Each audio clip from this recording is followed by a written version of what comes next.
Why do we exist at all? The Buddha's answer.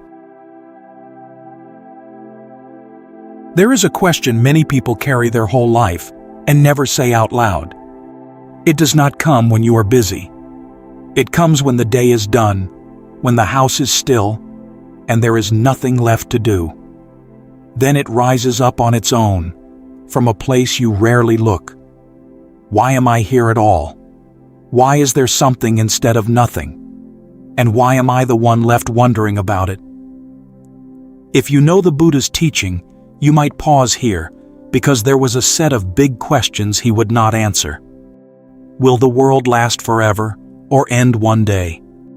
Does it go on without edge, or stop somewhere? He stayed silent about all of these, and for a good reason. Those questions point far away from you, out into the sky. You could get a perfect answer to every one, and still feel the same ache inside, still carry it to the end of your life. So he said nothing about them. The question we are asking today is a different kind. It does not point out there. It points back at you, the one asking, why do I exist? And what am I really looking for, under everything I chase all day? This is the question the Buddha spent his whole life answering. And his answer is one clear line, running from the deepest cause of your life all the way to the highest thing a human life is for. Let me walk that line with you slowly.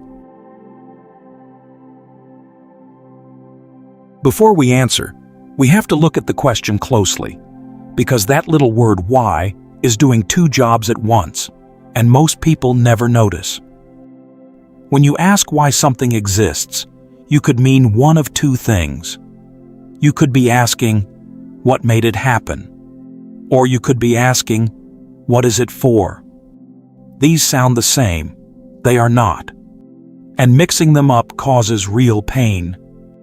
Think of a fire. Ask, why is this fire here? In the first way, and the answer is about causes. There was dry wood. There was heat. There was air. They came together, and the fire started.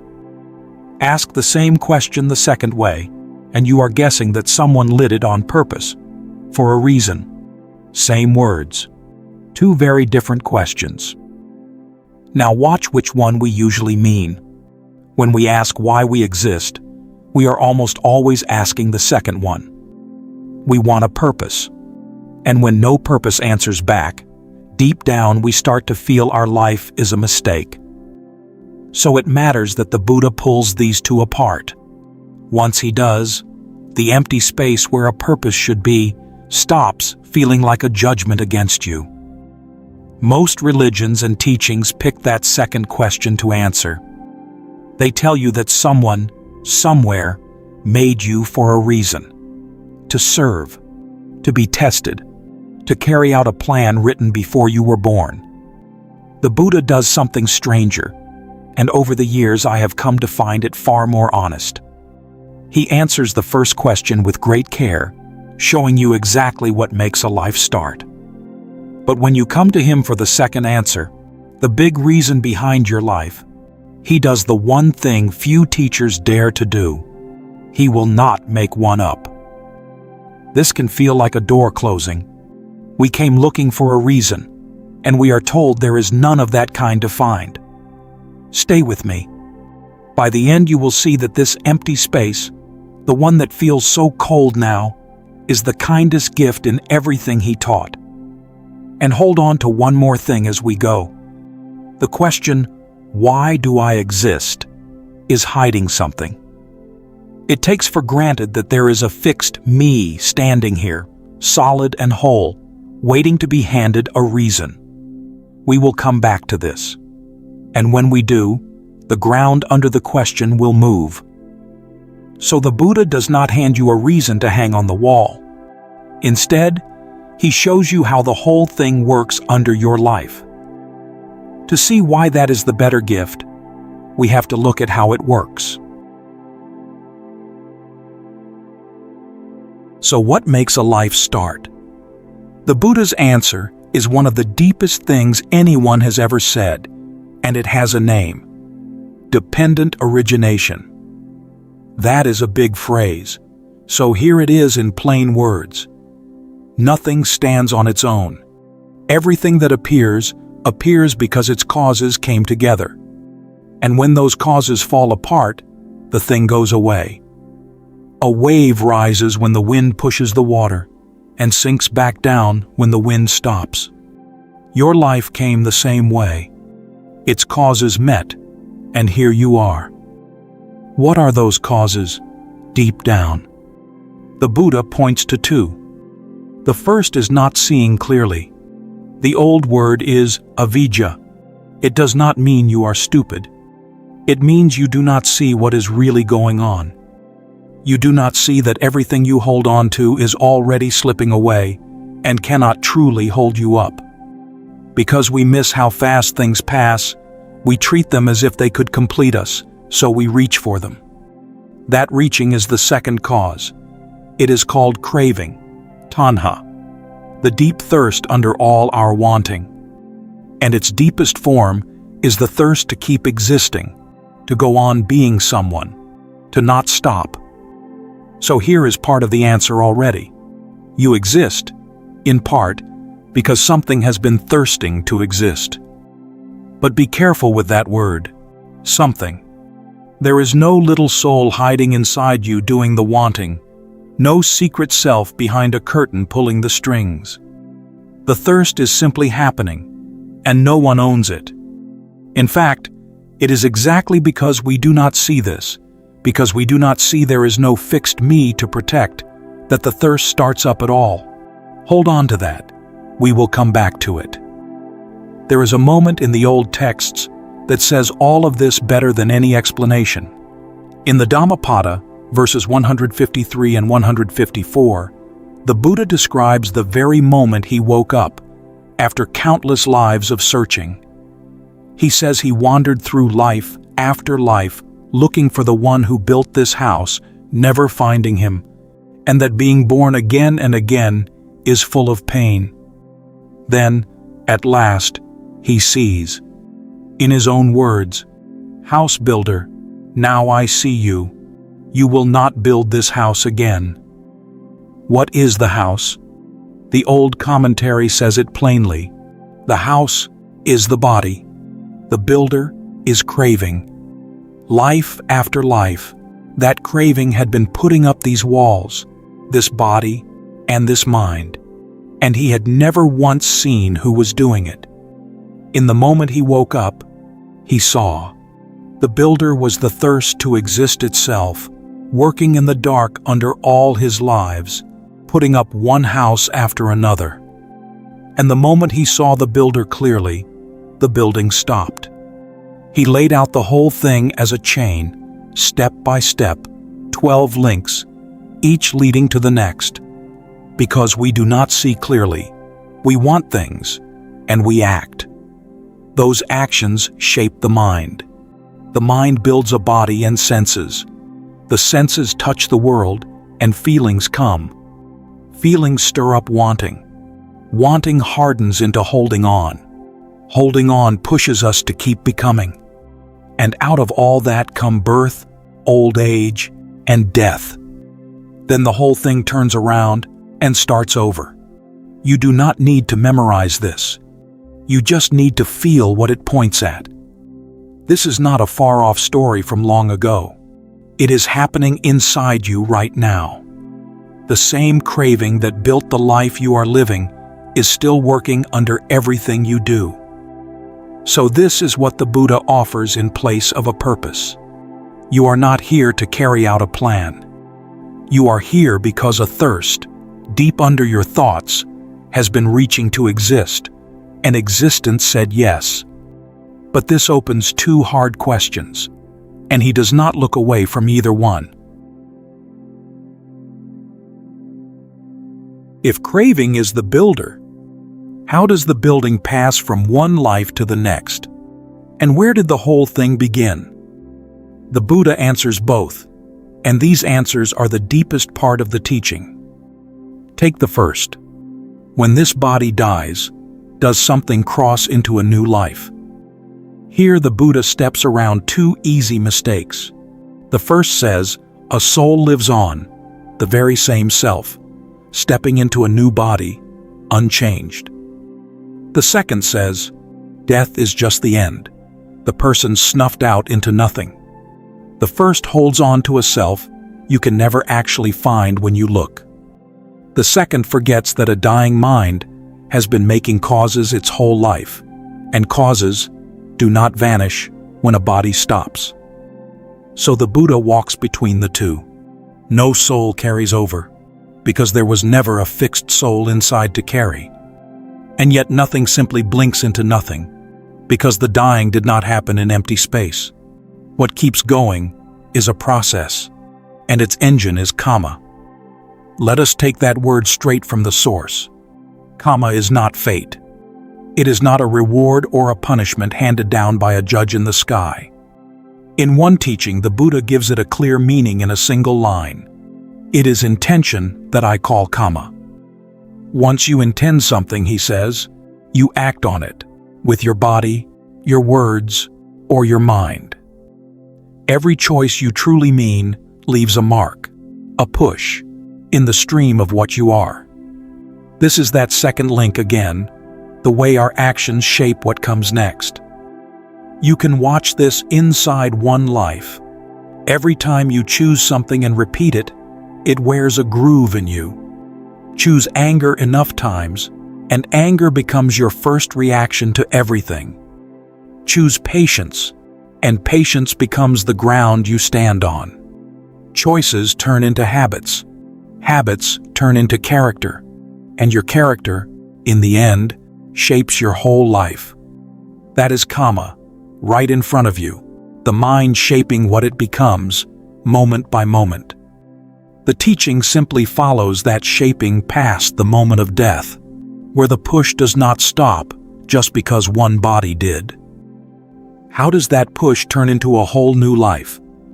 Ananda once asked the Buddha what the word becoming really means, how a new round of existence comes to be. The Buddha answered with a picture from farming. Kamma is the field, consciousness is the seed, craving is the moisture. The field is all your action, past and present, and it sets what can grow at all. If your action leaves no room for a certain kind of life, that life cannot sprout there. The seed is consciousness, looking for a place to take root. The water that swells the seed and cracks it open is craving, that same thirst. A mind still blind to how things really are, still tied down by craving, settles into a level of experience the way a seed settles into wet ground. And out of that, the Buddha said, a new becoming is produced, a fresh round of existence in the future. This happens on every level, from the plain world of the senses to the subtler worlds far beyond it. Nothing of you crosses over like a coin passing hand to hand. It is more like a plant dropping a seed. Not one leaf makes the trip, and yet the new plant is no stranger to the old one. You are that kind of continuing. And notice where freedom is already hiding. If craving is the water, then the water can be taken away. This is what the Buddha meant when he said the building stops the moment you see the builder. Waking up does not erase your past. The seeds are still there. But the craving dries up at the root, and seeds with no water never grow. Now the second question. If craving and Kamma have been turning this wheel, surely we can run it backwards and find the very first turn, the start of the start. Here the Buddha says something that stops you cold. There is no first turn to find. In one teaching he says it flat out. This going round and round has no beginning that anyone can find. No first point can be found for beings who wander on and on, wrapped in blindness, tied down by craving. And he pushes even further than most dare to. Even our blindness is not the bottom floor. Blindness itself is fed by the confused reacting habits of a mind not yet awake, and those habits make the blindness deeper, round and round. There is no bottom step on this staircase. you can go down forever and never hit the floor. This is the bravest thing he does, and it is easy to miss why it heals. We came wanting solid ground, a final reason, and we are told the ground was never there. A first cause could not help us, even if we found it. It would just be one more thing that needs explaining, one more door with another behind it. As long as you believe a final reason is out there somewhere, you will spend your life reaching for it, sure that something you are owed is missing. But the moment you truly see there is no such reason to find, the whole search lets go of you. The question is not solved, it dissolves. And the Buddha did not leave that long road as a weight to crush you. He said its sheer length is reason enough to turn away. In his words, it is enough to grow tired of it all, enough to let go, enough to be free. So we have followed the cause as far as it goes. A life built by craving, carried by Kamma, with no first cause anywhere behind it. It can feel like a sentence with no way to appeal. But everything changes the moment you stop staring at the whole thing from the outside and turn the same clear eyes back on the one who has been watching it. Start with the ache that sent us searching in the first place. That feeling that if there is no reason for our life, then our life must be a mistake. That feeling is real, but it is not a message from the universe telling you that you do not matter. It is dukkha, plain suffering, and it comes from the same place all suffering comes from, craving. The demand that your life be justified, that some solid reason stand under it, is the thirst to exist, turned around, asking the universe to promise you were worth making. The ache is not proof of anything. It is craving, still at work, even here. Now follow it back one more step, to the one doing the craving. The question we started with hides a guess, that there is a solid me here, a fixed self dropped into the world, now standing and waiting for a reason. So look for that self. Really look. Look for the owner behind your eyes, the one who holds your thoughts and feelings. What do you actually find? Only parts. A body that shifts from moment to moment. Feelings that come and go. Thoughts. Urges. Awareness. Not one of them stays still. Not one is the fixed owner you assumed was there. This is what the Buddha meant by not self, anatta. There is experience, but there is no separate someone standing behind it. And this pulls the question apart at the root. The demand for a reason was coming from a self that no careful look can find. When you see that, the question does not get an answer. It loses the one who was asking, like a knot coming loose, when there was never anything in the middle holding it. And the same clear seeing reaches the chain itself. Look again at everything we described. The blindness, the craving, the Kamma, the becoming. All of it is made of causes, each one leaning on the next. And anything made of causes can be taken apart by taking the causes away. The Buddha said this in the same breath as the chain that builds up. When the blindness fades, the actions it drove fade with it. When those fade, everything they held up falls too, one after another, until the whole mountain of suffering comes down. Pull out the thread of blindness and craving, and the wheel that looked endless has nowhere left to turn. This is why the empty space we kept running into was never the cold nothing it looked like. To find there is no given reason, no fixed self, no first cause, is not to fall into a hole. It is to be handed the one fact that makes freedom possible. A fixed self could only sit and serve its sentence, but a life that is nothing but moving causes can be taken apart and set free. And this flips the whole question over. We stop asking why we were put here, because no one put us here, and there is no fixed us that was put anywhere. One better question is left standing. Given this rare life, made of causes, open to change. What is it for? So no reason was handed down to you. We have seen that now. And we have seen that it sets you free more than it takes from you.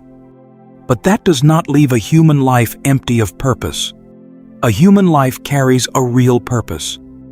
And to feel how big it is, you first have to feel how rare this life is. The Buddha gave a picture for how rare. Imagine the whole earth covered by one giant ocean. Floating on top is a wooden ring with one small hole in it, blown wherever the wind and waves take it. Deep down is a blind turtle who comes up for air just once every 100 years.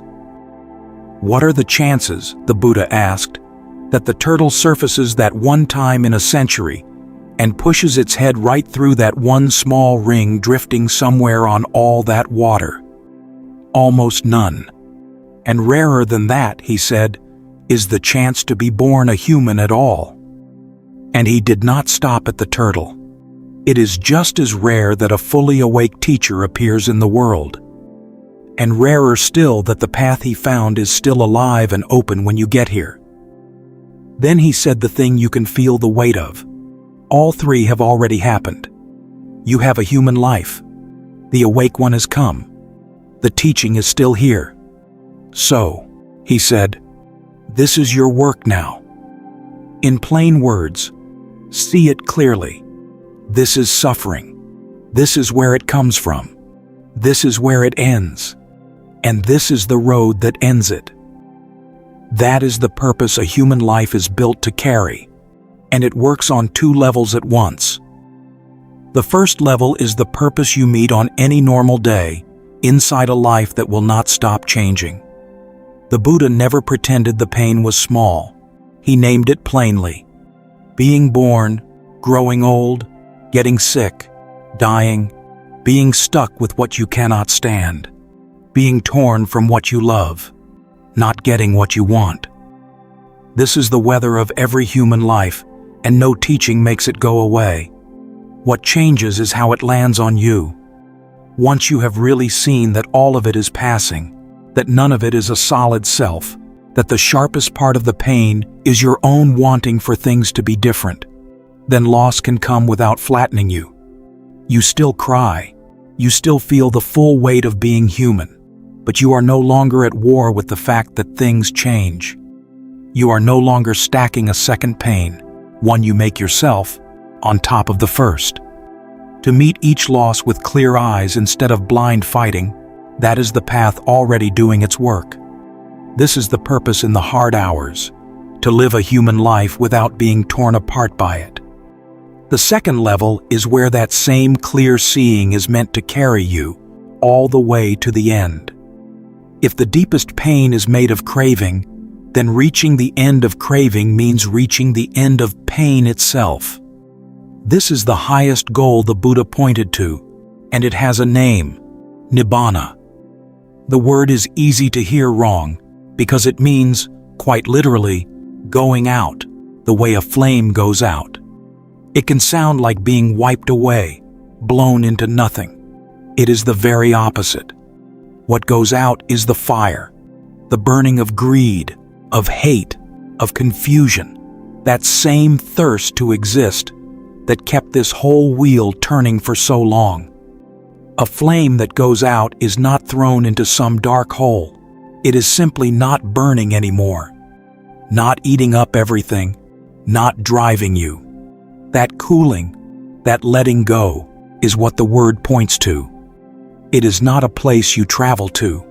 No self lives on inside it, and no self is destroyed inside it, because there was never a fixed self in there to end. It is the peace of a mind with nothing left to crave. When the Buddha described his own waking up, the verse ended right here. My mind has reached what is not built from anything. The craving is finished. And these two levels are not two different roads. They are one road, walked to different depths. The same clear seeing that lets you carry an ordinary loss, followed all the way down, ends craving for good. Every time you meet a small pain with understanding instead of blind grabbing, you walk, in a small way, the very road that leads all the way home. The everyday purpose and the highest purpose are not two rivals. They are the same road, still on its way. So if you ask, in the end, why we exist, here is the most honest answer I know. No reason was written down for us, and no fixed self was sent here needing one. There is only this, a rare life, made of causes, always changing, and a once in a very long time chance to understand it fully and be free. The Buddha folded the whole thing into one line when he spoke to a monk named Anuruddha. In plain words, both before and now, I teach only one thing: suffering, and the end of suffering. That is where the path starts, and that is where the path ends. We exist at the one spot where this whole thing can be seen, understood, and brought to a full stop. Answered this way, the question does not give you a reason to exist. It gives you something far better. It gives you an open door, standing right in the middle of an ordinary life. And you are already standing on the doorstep.